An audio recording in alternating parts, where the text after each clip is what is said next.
ठीक है, चलो आखिरी टॉपिक शुरू करते हैं इस चैप्टर का, अरिथमेटिक मीन।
कोई से भी के नंबर्स लिखे हुए हैं, जैसे कि मान लेते हैं A1, A2, A3 and so on up to AK। ठीक है, ये AP में हो भी सकते हैं, नहीं भी हो सकते हैं, कि जरूरी नहीं है कि AP में हो। अर्थमेटिक मीन तो हम किसी भी सीक्वेंस का निकाल सकते हैं, वो सीक्वेंस जरूरी नहीं है कि AP में हो। ये बात पहले हमको समझ में आनी चाहिए। ठीक है, तो for any K numbers arithmetic mean, M का मतलब क्या है, arithmetic mean is defined as, कैसे डिफाइन किया जाता है,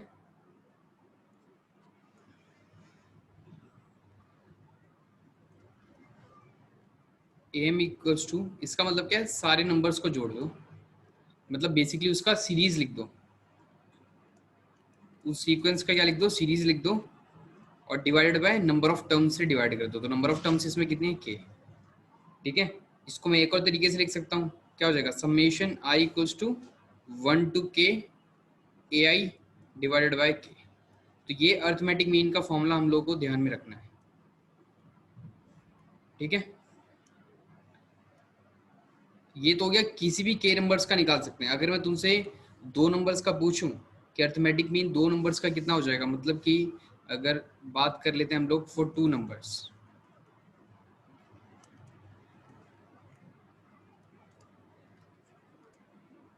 कौन कौन से हैं, ए और बी, मैं पूछूं कि इसका अर्थमेटिक मीन निकालना है, तो इसका अर्थमेटिक मीन कितना हो जाएगा, ए प्लस बी बाय टू। ठीक है, ऐसे अगर मैं तीन नंबर्स के लिए पूछ लूं, ए बी सी के लिए, तो इसका अर्थमेटिक मीन कितना हो जाएगा, ए प्लस बी प्लस सी बाय 3। ठीक है, ठीक है, चलो।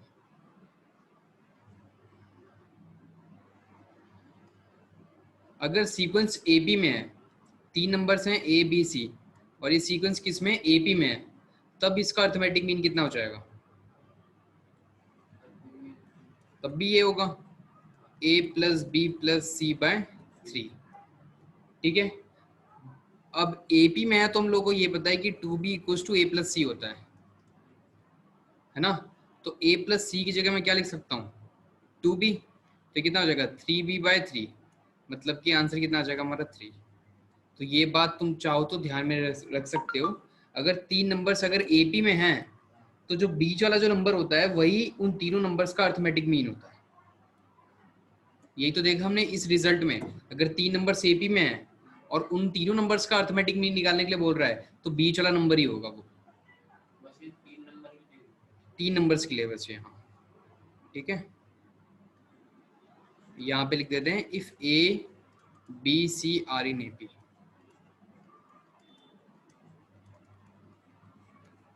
ठीक है, और ये रिजल्ट है for two numbers, for three numbers.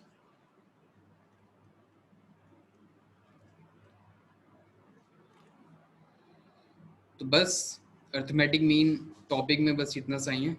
एक क्वेश्चन लेते हैं, ज़्यादा क्लियर हो जाएगा। ठीक है,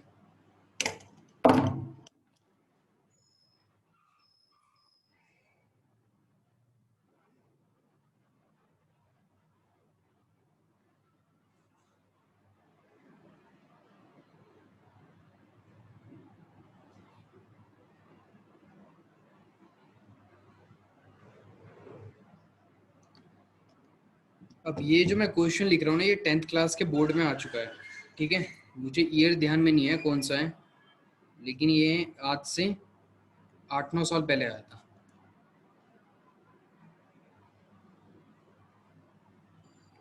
और ये बढ़िया क्वेश्चन था ये, काफ़ी।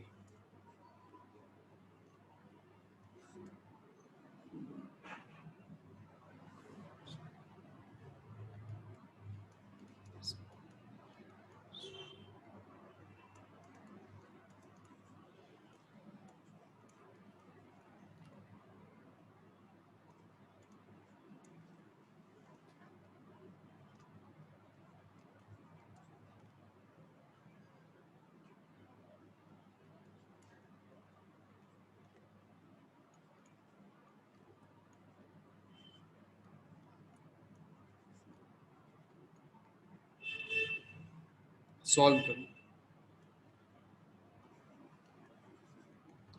क्वेश्चन आ गया समझ में। ठीक है, दो नंबर्स हैं ए और बी, उन दोनों का अर्थमेटिक मीन ये दिया हुआ है, तो एन की वैल्यू तुमसे पूछ रहा है कितनी होगी।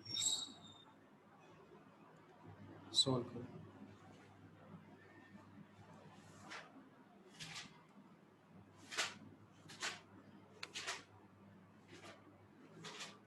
ये वाला क्वेश्चन मेरे दिमाग में इसलिए है क्योंकि ईयर 2014, जो जिस टाइम मैं 10th क्लास में था, तो हम दोस्त बैठे हुए थे घर पे, तो ये वाला क्वेश्चन हम सॉल्व कर रहे थे उस टाइम पे 2014 में, और हमने सॉल्व कर लिया था ये।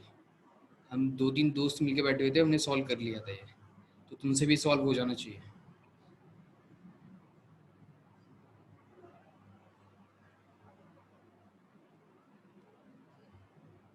एक्सपोनेंट की प्रॉपर्टी लगेगी और एम का फॉर्मूला लगेगा, पूरा सवाल खत्म हो जाएगा इन दोनों चीज पे। दो नंबर्स हैं ए और बी, उनके अरिथमेटिक मीन कैसे निकालते हैं, मतलब फॉर्मूला क्या होता है दो नंबर्स के अरिथमेटिक मीन का, वो रिजल्ट यूज होगा। और एक्सपोनेंट की प्रॉपर्टी, जब बेस सेम हो तो पावर्स को जोड़ देते हैं, ये सारी प्रॉपर्टी यूज होंगी, बस और कुछ नहीं है।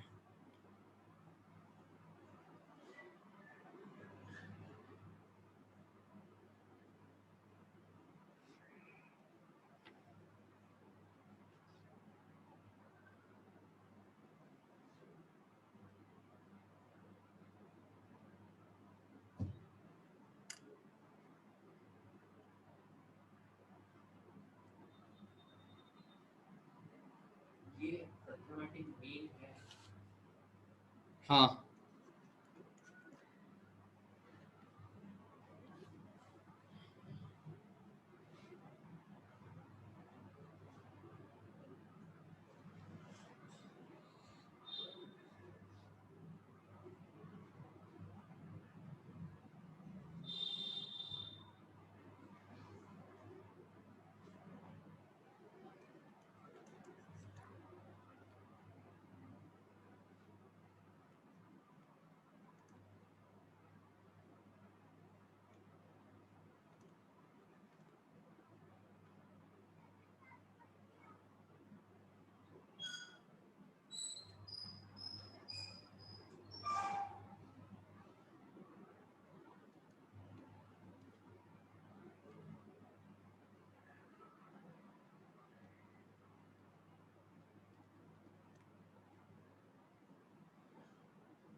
हम्म।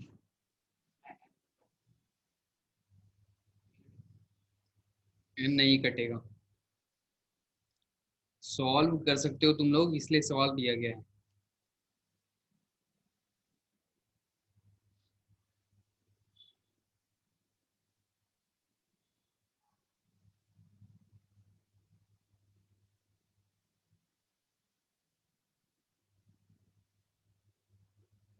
2 मिनट है, चलो 2 मिनट देता हूँ।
अच्छा, पिछले हफ्ते एक क्लास मिस हुई थी और उससे पिछले से पिछले हफ्ते 3-4 क्लास मिस हुई थी, है ना? तो 2 हफ्ते में पूरा कंप्लीट हो जाएगा, क्योंकि 2 हफ्ते तुम्हारी पूरी 2-2 घंटे की क्लास चली है। ठीक है, 1 घंटा मैथ और 1 घंटा साइंस, तो उसमें पूरा कवर हो जाएगा। ठीक है ना? तो घर से बोल के आना कि 2 घंटे की क्लास चलेगी, 2 से 4।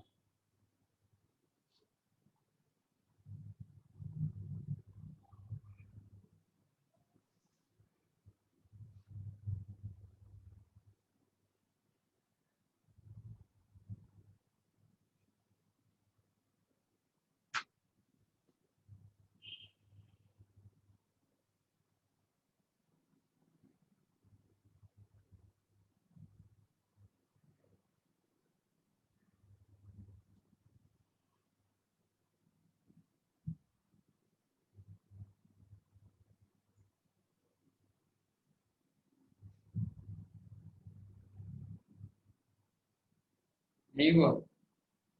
हम्म। 2 नंबर्स के बी का अर्थमेटिक मीन का फॉर्मूला क्या होता है? a+b/2 equals to an+bn divided bye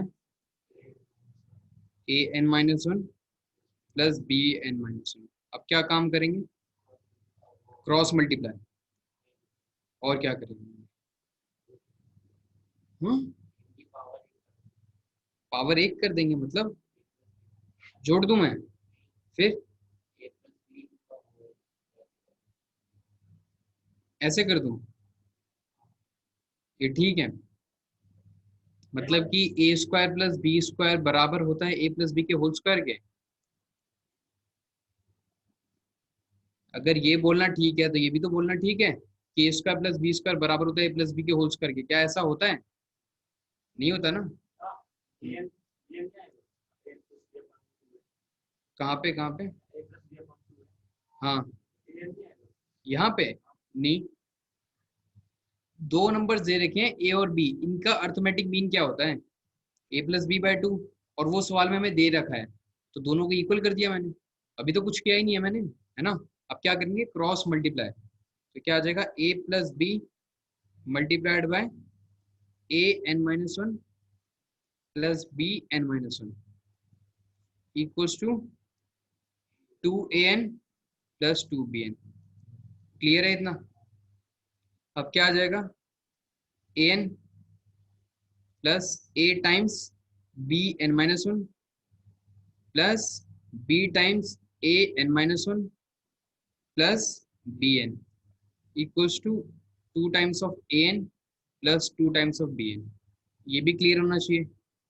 किस किस को क्लियर नहीं है ये पहले इससे होगा मल्टीप्लाई, फिर इससे होगा। जब ए इंटू ए एन माइनस वन होगा, दोनों का बेस सेम है तो पावर को जोड़ सकते हैं हम लोग। तो पावर जुड़ के कितना आंसर आ जाएगा, A N minus one plus one, one से वन कैंसिल, मतलब कि ए टू द पावर। ठीक है, ऐसी ए जब इससे होगा मल्टीप्लाई तो यही होगा, इसमें हम पावर को जोड़ नहीं सकते हैं। ऐसी बी जब इससे होगा तो यही आ जाएगा, और बी जब इससे होगा तो इसी तरीके से B to the power N आ जाएगा। ठीक है, अब क्या करता हूँ, ए एन को और बी एन को आर एच एस में ले जाता हूँ। तो क्या बच जाएगा हमारे पास, A multiplied by B raise to power of N minus one plus B into A raise to the power of N minus one equals to A N plus B N. Clear है? अब क्या करता हूँ मैं, इसको ले जाता हूँ इस तरफ और इसको ले जाता हूँ एल एच एस में। ठीक है, तो हमारे पास क्या आ जाएगा, A N minus B multiplied by A N minus one equals to A into B N minus one minus B N. ठीक है, इन दोनों में से कुछ कॉमन आ जाएगा, A N minus one common आ जाएगा, तो यहाँ पे क्या हो जाएगा, ए माइनस बी, और यहाँ से आ जाएगा B N minus one common आ जाएगा, और यहाँ क्या हो जाएगा, ए माइनस बी। सवाल में नंबर्स क्या बोला है, इक्वल नहीं है। अगर इक्वल होते तो बोलता इक्वल है, इक्वल नहीं है तो इसलिए इसको इससे काट सकते हैं। ठीक है, हमारे पास क्या बच गया, A N minus one equals to B N minus one. ठीक है, अब यहां से क्या आ जाएगा, A by B to the power N minus one equals to one. ठीक है, ठीक है ना, है ना? अब यहां से क्या आ जाएगा, A by B to the power N minus one, ये वन के बराबर है। ये तुमने छोटी क्लास में पढ़ा होगा कि किसी भी नंबर का पावर अगर मैं जीरो रेस कर दूं तो उसकी वैल्यू कितनी आ जाती है, वन आ जाती है। ये पढ़ा होगा ना? तो मैं वन को कैसे लिख सकता हूँ, A by B to the power zero लिख सकता हूँ। अब दो नंबर इक्वल हैं, उनका बेस भी बराबर है तो एक्सपोनेंट भी बराबर होना चाहिए। तो एन माइनस वन किसके बराबर होना चाहिए, जीरो के। तो एन किसके बराबर होना चाहिए, वन के। ठीक है, कोई स्टेप है जो समझ में ना आया हो?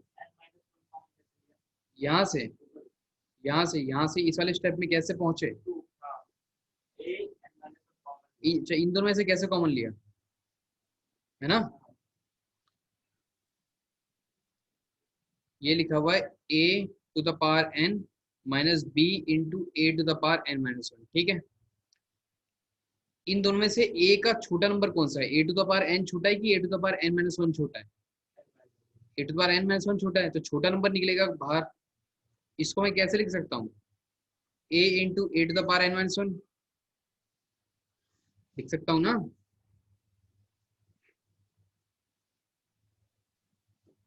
इसको मैं ऐसे लिख सकता हूँ, इसमें कुछ दिक्कत है? नहीं है। इन दोनों में से क्या कॉमन आ जाएगा, A to the power N minus one आ जाएगा। अब यहाँ क्या बचेगा, ए, और यहाँ क्या बचेगा, माइनस बी।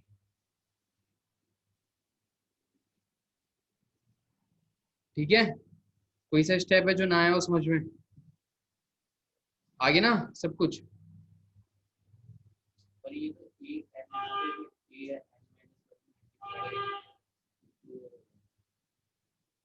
कहाँ पे, इस वाले स्टेप में क्या? हाँ, यहाँ पे वन है, अगर पावर कुछ नहीं होता तो कितनी होती है, वन होती है कि एन एन हो जाती है? वन होगी। और जब जोड़ेंगे तो कितना आएगा? एन ही तो आएगा। वापस यहीं पहुंच जाएंगे। ठीक है, आ गया समझ में? तो ये इंपॉर्टेंट सवाल है, और ये काफी बढ़िया सवाल है अर्थमेटिक मीन पे। इससे ज्यादा टफ सवाल अर्थमेटिक मीन पे नहीं है। ठीक है, अब एक सवाल और डिस्कस कर लेते हैं, जो कि हमने उस दिन जो सवाल किया था ना डिस्कस, याद है आखिरी वाली क्लास में? ये वैसा सही सवाल है। इसको सॉल्व करने की कोशिश करो। इसको सॉल्व करो। समेशन का मतलब क्या होता है ये मैंने पहले ही बता दिया है ना। सॉल्व करो इस क्वेश्चन को जल्दी से।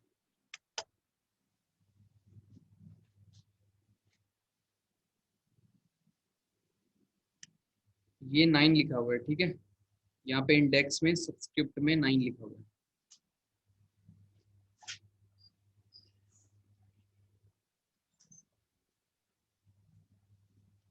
इसके मैंने दो मेथड बताए थे, अगर तुम लोगों को याद हो।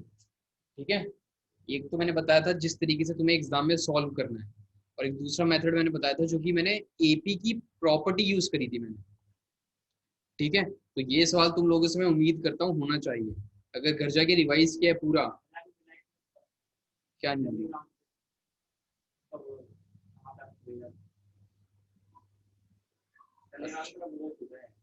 क्या हो गया? टेलीग्राम पे क्या मतलब समझ रही?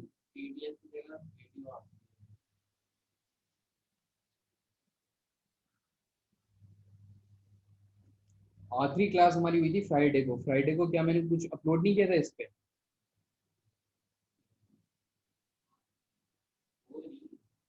हम्म। हाँ,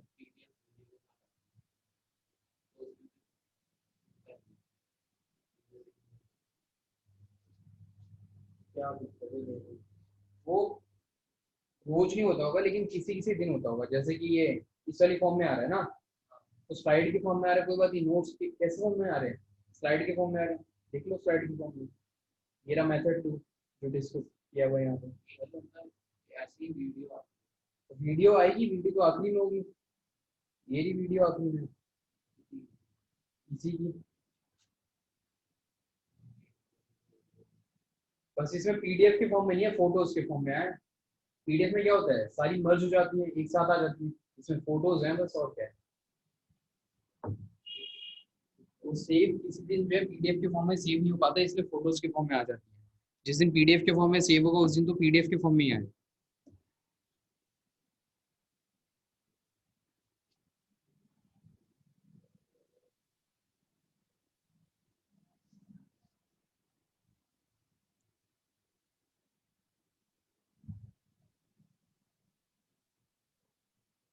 इसमें तो नोट्स भी हैं, सब चीज़ है, तो इसमें नोट्स भी हैं और वीडियो भी है। बस नोट्स है भी फोटोज के फॉर्म में, स्लाइड है 1 बाय 1, और वीडियो लेक्चर भी पूरा डला हुआ है इसमें।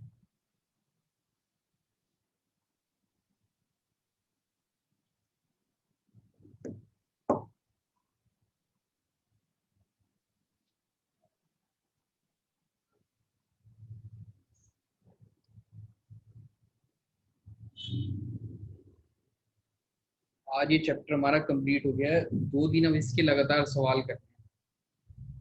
आज कल और परसों क्वेश्चंस क्वेश्चंस करेंगे बस। नंबर ऑफ टर्म्स, हाँ, क्या दिक्कत होगी? नंबर ऑफ टर्म्स तो इवन भी हो सकती है, ऑड भी हो सकती है। नंबर ऑफ टर्म्स, हाँ, नहीं 2 से डिवाइड करना ही क्यों है? नंबर ऑफ टर्म्स को 2 से डिवाइड क्यों करना है? क्या कारण?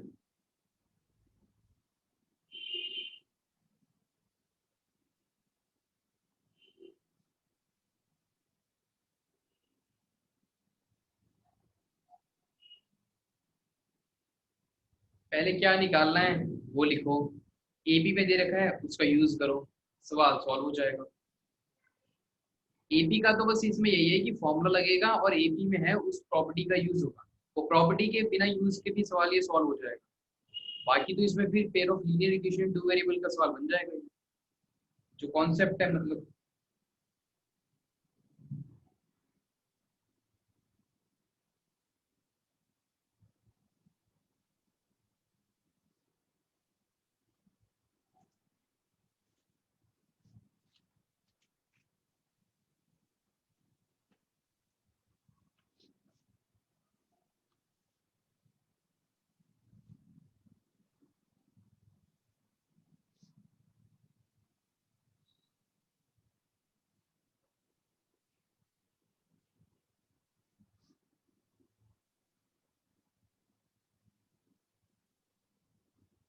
चलो एक बार और जो है समझ लो इसको,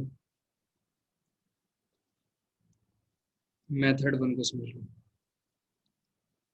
हमें निकालना क्या है, पहले ये लिखो क्या निकालना है हमें, S15 निकालना है। S15 बेसिकली क्या है, A1 plus A2 plus A3 and so on plus A5, A15। यही तो मतलब होता है। समेशन को मैंने क्या कर दिया, खोल दिया मैंने, और फिर इसका मतलब क्या होता है, S15 होता है। ठीक है, अब इसमें number of term A B में कितनी है, 15 है। ये देखो A3 और A13 सिमेट्रिक टर्म्स लिखी हुई हैं, और A7 और A9 सिमेट्रिक टर्म्स लिखी हुई है। सिमेट्रिक टर्म्स कैसे चेक करते हैं, मैंने ये भी बताया था। इंडेक्स का सम नंबर ऑफ टर्म्स से एक ज्यादा होना चाहिए। इसमें इंडेक्स का सम कितना है, 16, और नंबर ऑफ टर्म्स कितनी है, 15। तो ऐसा हो रहा है, और इस वाले केस में भी ऐसा हो रहा है। तो मैं, और ये हमने पढ़ा हुआ है कि एपी की प्रॉपर्टी में कि जो है सिमेट्रिक टर्म्स का जो सम होता है वो through out the AP constant होता है। पढ़ा हुआ है ना एपी में। तो इस सम को मैं मान लेता हूँ लैम्डा। तो ये बेसिकली लैम्डा प्लस लैम्डा लिखा हुआ है 100 के बराबर। तो लैम्डा प्लस लैम्डा कितना हो जाएगा, 2 लैम्डा। तो 2 लैम्डा बेसिकली किसके बराबर है, 100 के। तो यहाँ से लैम्डा की वैल्यू कितनी आ जाएगी, 15। ठीक है, अब इस वाले क्वेश्चन में देखो। अब यहाँ पे कुछ हमने ऐसा डिस्कस किया था कि अगर नंबर ऑफ टर्म्स अगर की क्या होती हैं, ऑड होती हैं, तो उसमें एक मिडिल टर्म होती है। और वो कैसे निकालते हैं, an+1/2। तो उसमें A8 होगा ना, वो मिडिल टर्म होगा। ठीक है, और जो मिडिल टर्म होता है उसका पेयर किसी के साथ नहीं बन पाता है। ठीक है, तो मतलब ये कुछ ऐसा लिखा हुआ है, देखो ऐसा, A1+A2 इस तरीके से लिखा हुआ है। बीच में होगा A8, है ना, फिर होगा A9, ऐसे ही चलता जाएगा, फिर होगा यहाँ पे A15। A1 का पेयर बनेगा A15 के साथ, A2 का पेयर बनेगा A14 के साथ, ऐसी 9 का पेयर बनेगा 7 वाले के साथ, बीच में 8 वाला बच जाएगा। ठीक है, तो कुल मिला के पेयर कितने बनेंगे, 7। तो इसको मैं क्या लिख सकता हूँ, 7 लैम्डा लिख सकता हूँ। और बीच में एक छूट गया, A8। अब एपी की एक और प्रॉपर्टी होती है कि किसी भी टर्म को, जो कोई सा भी जो टर्म है एपी का, उसको मैं एवरेज लिख सकता हूँ। जो कोई सा भी एपी का जो टर्म है उसे मैं कैसे लिख सकता हूँ, average of two terms which are equidistant from it. क्या वाली प्रॉपर्टी भी पढ़ी हुई है हमने, पढ़ी हुई है ना। तो मैं A8 को कैसे लिख सकता हूँ, A7+A9/2।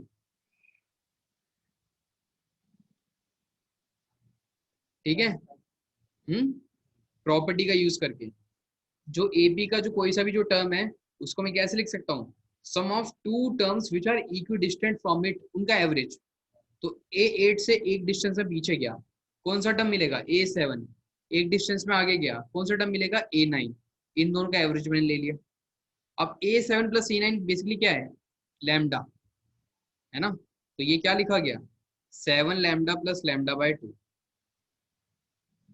ठीक है, तो यहाँ से हमारा S15 कितना आ जाएगा, यहाँ से हमारा S15 आ जाएगा 15 लैम्डा/2। 7 लैम्डा+लैम्डा/2 था ना, एलसीएम लेके सॉल्व करेंगे कितना आएगा, 15 लैम्डा/2। अब लैम्डा की वैल्यू कितनी है हमारे पास, 50। तो इसको इस वाले एक्सप्रेशन में पुट कर देंगे, तो यहाँ से S15 कितना आ जाएगा हमारे पास, 15 × 50/2। तो ये 25, ये कितना आ जाएगा, 5 का क्यूब इंटू 3। 5 का क्यूब कितना होता है, 125 × 3। ये सीधे ही लिखते हैं ना, इतना लंबा क्यों सॉल्व करना। 25 इंटू 15 कितना हो जाएगा? 250 प्लस 125, 375। यही आ रहा है। तो इसमें हमने दो दो प्रॉपर्टी का यूज किया है एपी का। पहली प्रॉपर्टी कि एपी में क्या करो, इक्वी डिस्टेंट जो टर्म्स हैं उनका सम क्या रहता है, through out the AP constant होता है। ठीक है। और दूसरी प्रॉपर्टी हमने कौन सी पढ़ी कि एपी में किसी भी टर्म को तुम क्या लिख सकते हो, average of two terms which are average of two terms which are equidistant from it. ठीक है। इक्वी डिस्टेंट का मतलब क्या होता है, जितने स्टेप तुम पीछे गए हो उतने स्टेप आगे जाना पड़ेगा, और ऐसे लिख। तो इसमें फर्स्ट और आखिरी टर्म को नहीं लिख पाएंगे, ये भी हमने डिस्कस किया। अगर प्रॉपर्टी याद नहीं है तो भी कोई बात नहीं, ये सवाल मतलब सॉल्व हमने डिस्कस कर लिया, प्रॉपर्टीज से रिवाइज होगी। लेकिन जो दूसरा मेथड था उससे तो सॉल्व होना ही चाहिए था, है ना। इसमें तो प्रॉपर्टी यूज करी हमने, कोई बात नहीं, अगर प्रॉपर्टी याद नहीं है तो सवाल सॉल्व नहीं होगा। लेकिन जो दूसरा मेथड था उससे तो सॉल्व होना ही चाहिए था। A3 को क्या लिख सकता हूँ मैं, A+2D प्लस A3 प्लस क्या था आगे, A+6D, फिर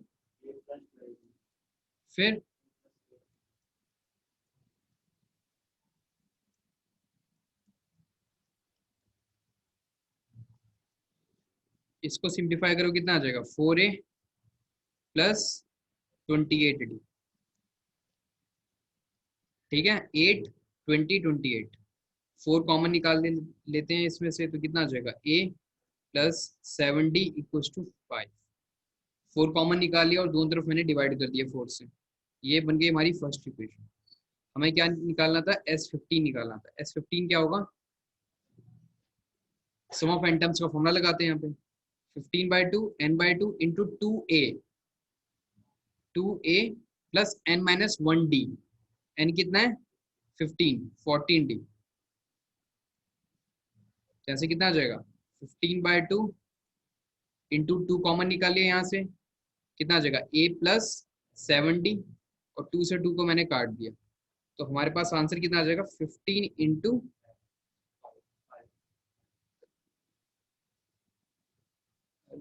यहाँ पे 200 होगा ना, मैंने 20 यहाँ पे, सॉरी 100 होगा ना यहाँ पे,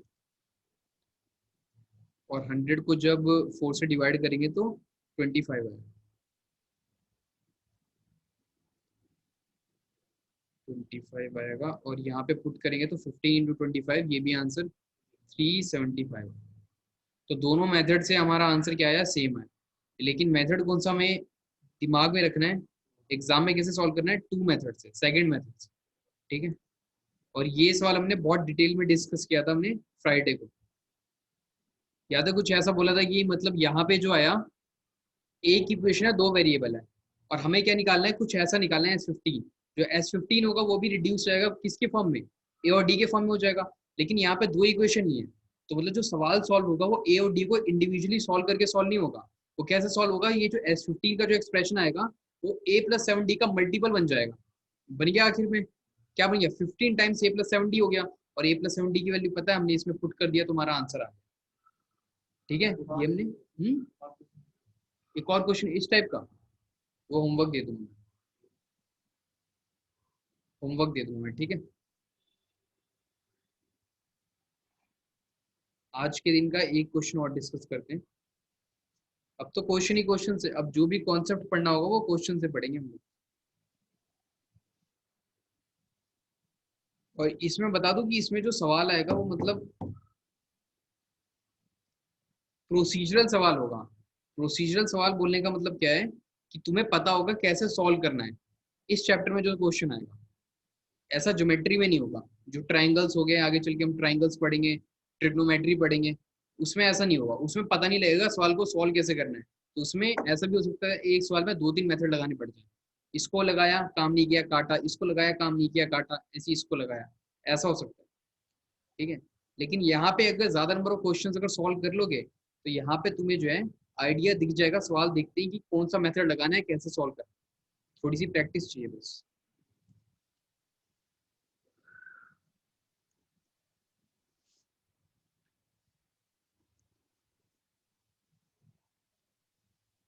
सम ऑफ, अच्छा तुम्हारा डाउट है कोई सा?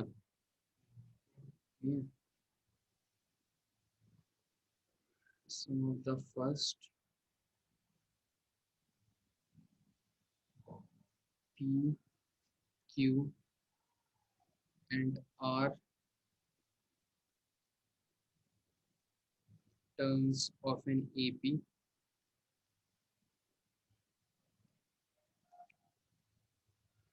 Are A B and C respectively.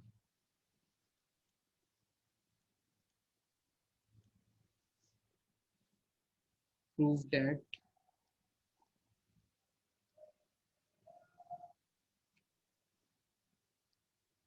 A by P times Q minus R plus B by Q times R minus P plus C by R times P minus Q equals to 0.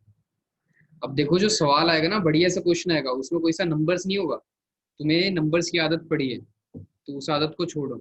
सवाल ऐसा ही आएगा, A B C P Q R X Y Z L M N, numbers नहीं होंगे उसमें। तो अगर तुम्हें नंबर्स देखने की आदत है सवाल में तो उसको छोड़ो, उस आदत को खत्म करो। आगे सवाल समझ में आला? सवाल क्या समझ में नहीं आया तो इंग्लिश में लिखा हुआ है ये बाई, हाँ।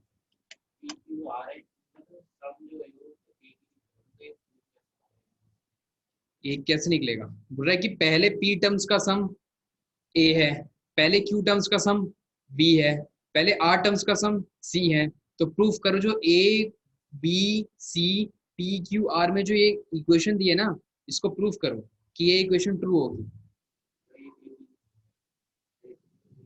एपी में तो दे रखा है, हाँ। जो टर्म्स है बेसिकली वो एपी में है, जो टर्म्स है वो एपी में है, मतलब उसका मतलब क्या है कि एपी का फॉर्मूला यूज कर सकते हैं, जो सम ऑफ पी टर्म्स का फॉर्मूला है वो यूज कर सकते हैं बेसिकली यहाँ पे। सम ऑफ एन टर्म्स का फॉर्मूला क्या होता है? N by two A plus N. अगर मैं तुम्हें सम ऑफ पी टर्म्स का पूछूं तो क्या हो जाएगा? P by two A plus A P, आखिरी टर्म, इसलिए एल बोल देते हैं। जो पी टर्म्स होंगी, जो पीएथ पोजीशन पे जो टर्म होगा वही तो आखिरी टर्म होगा उस पी टर्म्स में, तो आखिरी टर्म पुट करेंगे इसमें बस। ठीक है, आखिरी टर्म को देखो तुम लोग, अब सब मैं बता दूंगा तो कैसे काम चलेगा। आखिरी टर्म क्या होगा? एपी होगा।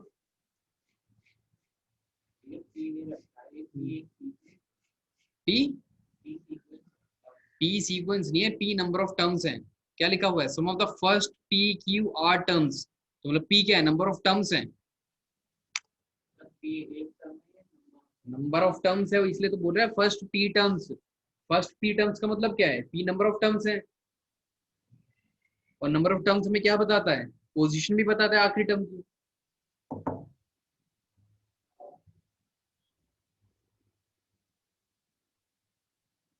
अच्छा, तुमसे एनसीईआरटी के तो क्वेश्चन सॉल्व हो गए हैं ना? जो क्वेश्चन मैंने सॉल्व करने के लिए बोले थे 14 तक, मिसलेनियस, उसके बाद वाले मैंने छोड़ने के लिए बोले थे ना, तो छोड़ दो अभी उसे। मिसलेनियस, ऑप्शनल, ऑप्शनल भी सॉल्व करना है। ठीक है, मिसलेनियस, मिसलेनियस भी सॉल्व करना है। पहले ये क्वेश्चन सॉल्व करो।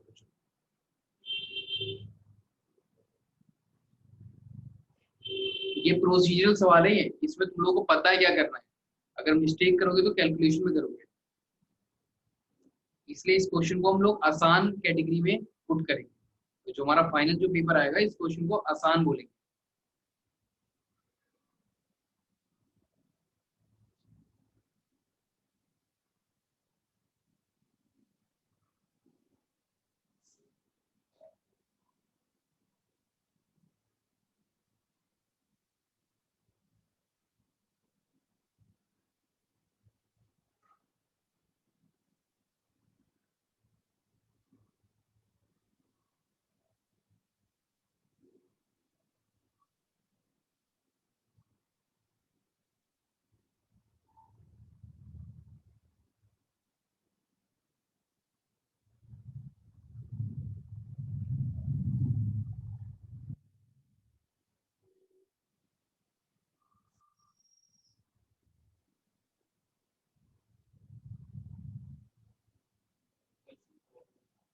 क्वेश्चन में क्या समझ में नहीं आ रहा, मैंने बताया तो पहली पी टर्म्स का सम दे रखा है, एक सीक्वेंस है एबी में, उनमें पी नंबर ऑफ टर्म्स है, उसका सम दिया हुआ है ए, और क्यू नंबर ऑफ टर्म्स लिया, उसका सम दे रखा है बी, फिर आर नंबर ऑफ टर्म्स लिया, उसका सम दे रखा है सी। तो जो A B C P Q R में रिलेशन है ना, इसको प्रूफ करना है।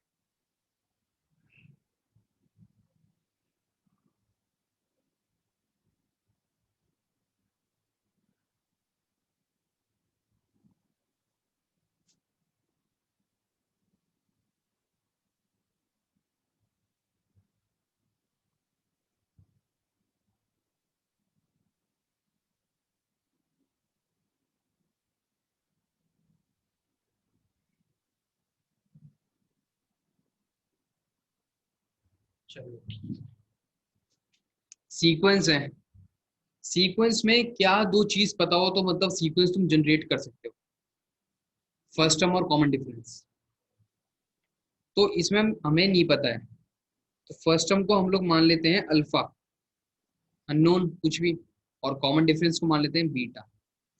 ठीक है, sum of first P terms का फॉर्मूला क्या हो जाएगा, मतलब सम ऑफ पी टर्म्स का फॉर्मूला क्या हो जाएगा, पी बाय टू,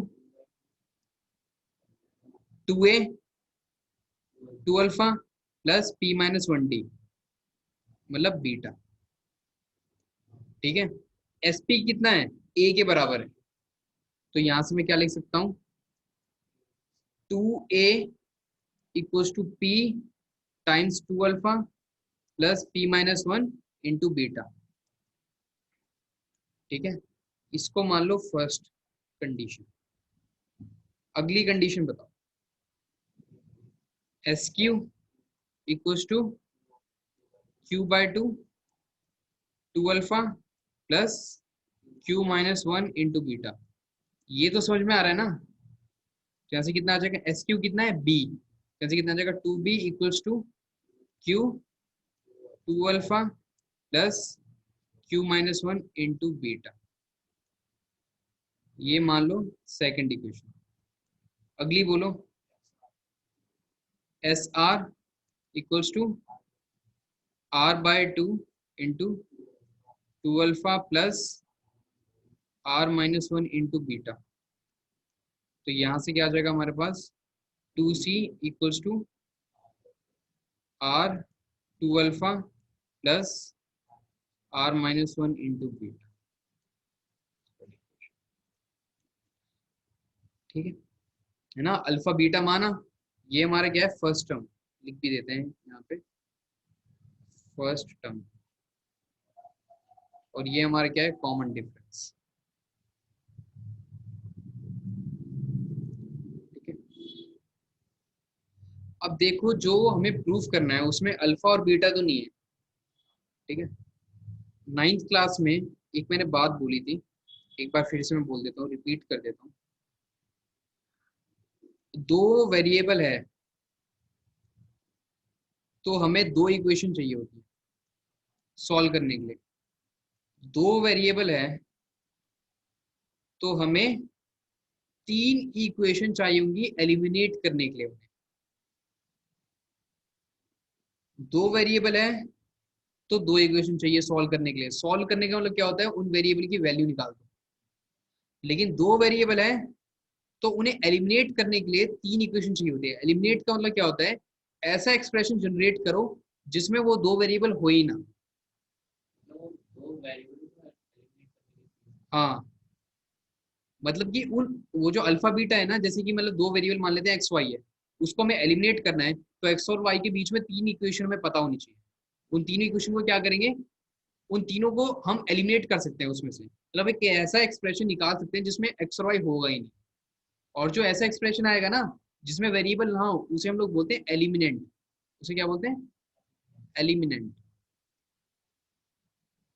फिर से बोलता हूँ, दो वेरिएबल है, सॉल्व करने के लिए दो इक्वेशन चाहिए। सॉल्व करने का मतलब क्या होता है, वो वैल्यू बताना जो कि उन दोनों इक्वेशन को साइमल्टेनियसली सेटिस्फाई करेगी।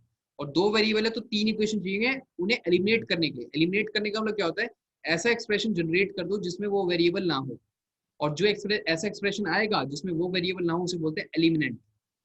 ठीक है, अब यहाँ पे देखो, दो वेरिएबल है अल्फा बीटा, बाकी सब तो कांस्टेंट है, और इक्वेशन कितनी है, 3। और हमने क्या पढ़ा अभी, 2 वेरिएबल को एलिमिनेट करने के लिए 3 इक्वेशन चाहिए होती है, ठीक है। और यहाँ देखो, यहाँ पे अल्फा बीटा नहीं है, नहीं है ना, तो ये बेसिकली क्या है, उन 3 इक्वेशन का एलिमिनेंट है। ये क्या है, 3 इक्वेशन का एलिमिनेंट है। बात समझ में आ रही है ना। तो मतलब हम क्या करेंगे, इन 3 इक्वेशन की मदद से अल्फा बीटा को एलिमिनेट कर देंगे। फिर जो हमारे पास एलिमिनेंट आएगा ना, वही हमारा आंसर हो जाएगा। वही वो बेसिकली एलिमिनेंट हमारा यही निकल के आ जाएगा, ठीक है। मैथमेटिक्स तो यही बोलता है जो हमने किया अभी, इसमें कॉमन सेंस लगाया और कुछ नहीं किया। अब बात आएगी वेरिएबल को एलिमिनेट कैसे करते हैं। सॉल्व करना तो हमने सीखा है कैसे करते हैं, 3 मेथड हमने पढ़े हुए हैं, क्रॉस मल्टीप्लिकेशन, एलिमिनेशन, सब्सटीट्यूशन। लेकिन हमने एलिमिनेट करने का एक भी मेथड नहीं सीखा अभी तक, नहीं सीखा ना अभी तक। तो एलिमिनेट कैसे करते हैं, कॉमन सेंस। हाँ जैसा मतलब बिल्कुल वही। हाँ मतलब कि वही, मतलब एलिमिनेशन का कोई मेथड नहीं है। मतलब एलिमिनेशन जो है सब्सटीट्यूशन से भी हो सकता है, एलिमिनेशन से भी हो सकता है, दोनों में से किसी से भी हो सकता है एलिमिनेशन, ठीक है। बस हटना चाहिए, है ना। तुम थोड़ा सा दिमाग लगाओ कैसे करेंगे। देखो एक तो तरीका ये है एलिमिनेट करने का, अल्फा बीटा, ये पहली क्वेश्चन है और ये है दूसरी क्वेश्चन।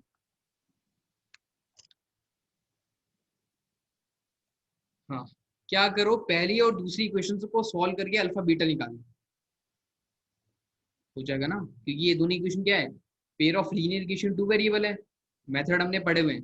तो पहले दोनों को सॉल्व करके अल्फा बीटा निकालो, सोचो कि तीसरा इक्वेशन है ही नहीं, तो पहले दोनों को सॉल्व किया, अल्फा बीटा निकाल लिया।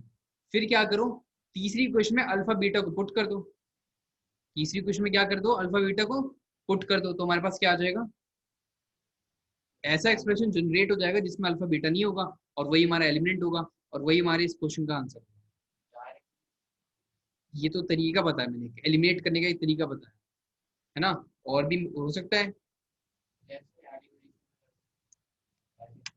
हो सकता है, हो सकता है, हो सकता है, हो सकता है, बिल्कुल हो सकता है, हो सकता है, कोई दिक्कत वाली बात नहीं। मैंने तो तरीका बताया कि दोनों से निकाल लो अल्फा बीटा, फिर तीसरी इक्वेशन पुट कर दो। घर जाके थोड़ा और दिमाग लगाना है और कैसे सॉल्व कर सकते हैं, ठीक है। मैंने आधा से ज्यादा करवा दिया, मैंने मतलब पूरा ही करवा दिया मैंने, ठीक है। प्रोसीजर सवाल का मतलब यही होता है। देखो सवाल करने में लग रहा है लंबा, ऐसे करेंगे ऐसे करेंगे, लेकिन प्रोसीजर तो तुम्हें पता है ना कैसे करेंगे, ये तो पता है ना। ज्योमेट्री में ऐसा नहीं होगा, ज्योमेट्री में कैसे करेंगे ये पता नहीं होगा, ठीक है। तो इसलिए उसमें ज्यादा प्रैक्टिस, इसमें भी ज्यादा प्रैक्टिस, उसमें भी ज्यादा प्रैक्टिस। मैंने बस दोनों ब्रांच के बीच में डिफरेंस बता दिया, कहाँ डिफरेंस अराइज होता है। एक क्वेश्चन तुम्हें होमवर्क देता हूँ।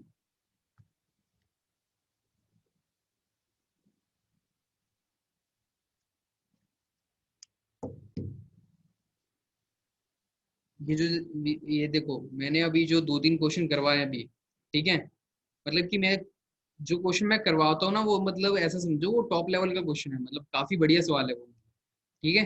वो तुम्हें, तुमसे सॉल्व नहीं होता है तो अच्छी बात है, मतलब तो उस सवाल से कुछ सीखो। मतलब मैं ये उम्मीद नहीं करता कि तुम क्वेश्चन को सॉल्व कर दोगे, मतलब तुम्हें क्या समझ में आया है, ये जरूरी है उस क्वेश्चन से, क्या कॉन्सेप्ट तुमने सीखा है, ठीक है, ये ज्यादा जरूरी है। अभी जो क्वेश्चंस मैं लूंगा, जो स्क्रीन पे लूंगा क्वेश्चंस, उस पे तो मतलब ये इमेजिन करो कि मतलब वो सॉल्व नहीं होता है तो कोई दिक्कत वाली बात नहीं।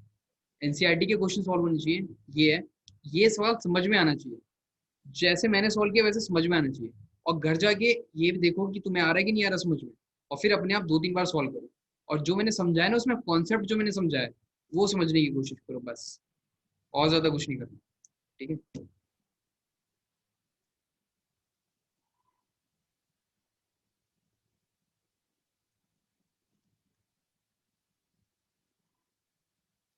The some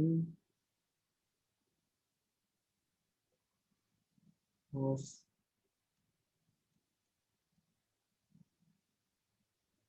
n terms of two arithmetic progression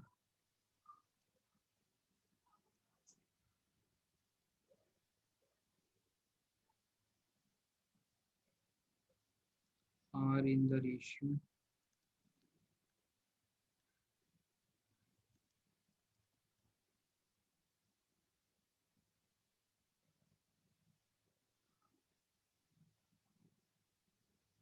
5n plus 4 is to 9n plus 6. Find the ratio of 18th terms.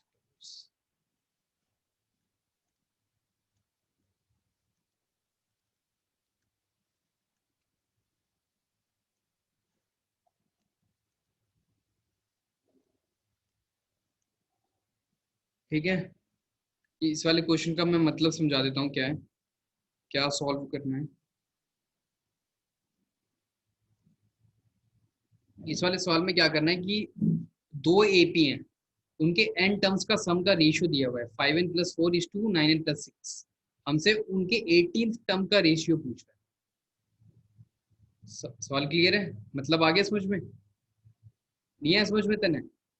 दो एपी हैं, उनके एन टर्म्स का सम का रेशियो दिया देता है, ठीक है, उनके एन टर्म्स का सम का रेशियो में दिया हुआ है हमसे। हाँ दो एपी है, उनके एन टर्म्स के सम का रेशियो में दिया हुआ है 5n plus 4 is to 9n plus 6। हमसे उनके 18th टर्म्स का रेशियो पूछ रहा है। जो दोनों एबी में 18 टर्म्स होंगे उनका कुछ रेशियो आ रहा होगा, वो हमसे पूछ रहा है कितना होगा।